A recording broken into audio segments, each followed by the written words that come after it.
India మహా అయితే Indian చేతిలోనే దోపిడీకి గురవుతుందేమో కానీ చరిత్రలో ఎప్పుడు బయట వాళ్ళని దోచుకోవడం దొరికింది దాచుకోవడం చేయదు కూడా. దీనికి చరిత్రే సాక్ష్యం.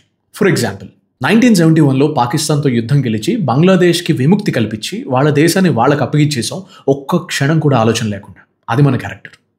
ఇప్పుడు ఈ విషయాన్ని నేను అర్జెంటుగా ఎందుకు చెప్తున్నాను? దానికి ఒక స్ట్రాంగ్ రీజనే ఉంది. అమెరికన్ ప్రెసిడెంట్ డొనాల్డ్ ట్రంప్ గారు ఒక మాట అన్నారు, భారతదేశం అమెరికాని దోచుకుంటుంది అని చెప్పేసి. అనడమే కాదు, ప్రూఫ్లు ఉన్నాయంటూ ఆయన ట్విట్టర్లోంచి పీకేశారు కదా.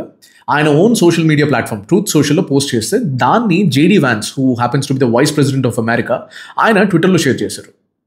ఇప్పుడు 79 ఏళ్ల పెద్ద మనిషి ట్రంప్ గారు ఆయన కష్టపడి ఏదో చెప్పే ప్రయత్నం చేశారు. దానికి సమాధానం ఇవ్వడం మర్యాద కదా, మనం మర్యాదస్తులం కదా. అందుకే ఈ వీడియో. సో సింపుల్గా కట్టా కొట్టా తెచ్చా అన్నట్టుగా ఆయన చేసిన ఆరోపణలు ఏంటి, మనం రీసెర్చ్ చేసి తెలుసుకున్న ఫ్యాక్ట్స్ ఏంటి ఒకసారి చూద్దాం.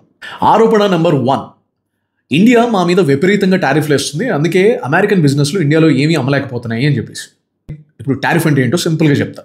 ఒక దేశం నుంచి వచ్చే వస్తువులపైన ఇంకో దేశం విధించే ఇంపోర్ట్ డ్యూటీ, దాన్ని ట్యాక్స్ అంటారు. ఫర్ ఎగ్జాంపుల్ అమెరికా నుంచి మనం ఐఫోన్లో తెప్పించుకుంటాం కదా. ఇప్పుడు అక్కడ $1000 ఉన్న ఫోన్ అంటే అబౌట్ 85,000 రూపీస్, ఇక్కడికి వచ్చేసరికి 30% ట్యాక్స్ యాడ్ అవుతుంది. దీనివల్ల దాని ధర ఇండియాలో ₹1,00,000 దాటిపోతుంది. ఇప్పుడు దీని వెనక లాజిక్ ఏంటో విందాం. India has been a developing nation for quite some time. So అందుకనే మన సన్నకారు మధ్యతరగతి రైతుల్ని కాపాడుకోవడానికి, మన అప్పుడప్పుడే డెవలప్ అవుతున్న పరిశ్రమల్ని బాగు చేసుకోవడానికి మనం ఏం చేసాం, కొన్ని పర్టికులర్ వస్తువులపైన ఇంపోర్ట్ డ్యూటీస్ పెంచేసాం. ఇది నిన్న మొన్న తీసుకున్న నిర్ణయం కాదు, కొన్ని ఏళ్ల నుంచి నడుస్తున్న స్ట్రాటజీ. ఇప్పుడు ఈ విషయం పైన అమెరికా చాలా ఏళ్లుగా WTO లాంటి ఆర్గనైజేషన్స్లో చర్చలు తీసుకొచ్చింది. అప్పటికి ఇప్పటికి తేడా ఏంట్రా అంటే, ఇదివరకు ఈ గొడవలన్నీ ఆఫీస్లో ఆర్గనైజేషన్స్ మధ్యలో ఉండేవి. ఇప్పుడు ఈ పెద్ద మనిషి దీన్ని పబ్లిక్ ఫైట్గా మార్చేశాడు. ఆరోపణ నెంబర్ 2, ఇండియాతో బిజినెస్ అనేది ఒక వన్ సైడెడ్ డిజాస్టర్. ఇప్పుడు ఏ వ్యాపారంలో అయినా బ్యాలెన్స్ షీట్కి సంబంధించి ఒక్క సైడే పబ్లిక్కి చూపిస్తే వాళ్ళకి వన్ సైడ్ ఆర్గ్యుమెంట్ మాత్రమే తెలుస్తుంది. ట్రంప్ గారు ప్రతిసారి గూడ్స్ యొక్క ఖర్చుల గురించి మాట్లాడుతున్నారు, దానివల్ల క్రియేట్ అయిన డెఫిసిట్ గురించి మాట్లాడుతున్నారు. కానీ సర్వీసెస్ ఏవైతే అమెరికా ఇండియాకి ప్రొవైడ్ చేస్తుందో దానివల్ల వచ్చే ఆదాయం గురించి మాట్లాడట్లేదు. ఇప్పుడు ఆ లెక్కల గురించి మాట్లాడదాం. It's important.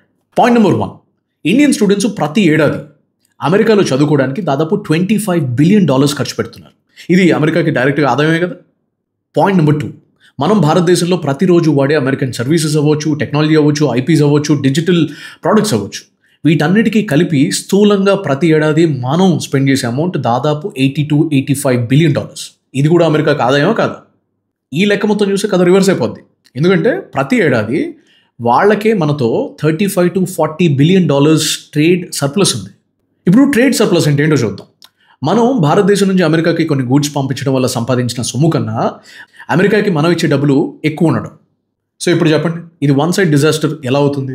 సో పాయింట్ ఏంటంటే, ట్రేడ్ వేరు, క్యారెక్టర్ వేరు. వ్యాపారంలో లాభ నష్టాలు ఉంటాయి, అది బిజినెస్. కానీ ఒక దేశపు గుణం ఉంటుంది చూసారు, అది వేరు. అది చరిత్రలో కనిపిస్తుంది. మనం దోచుకునే వాళ్ళం కాదు, అవసరం అయితే గెలిచిన దాన్ని కూడా తిరిగిచ్చేవాళ్ళం. ఈ చిన్న లాజిక్ మనకు అర్థమైనట్టుగా ఆ పెద్ద మనిషికి ఎవరైనా అర్థమయ్యేలా చెప్తే బాగుండు.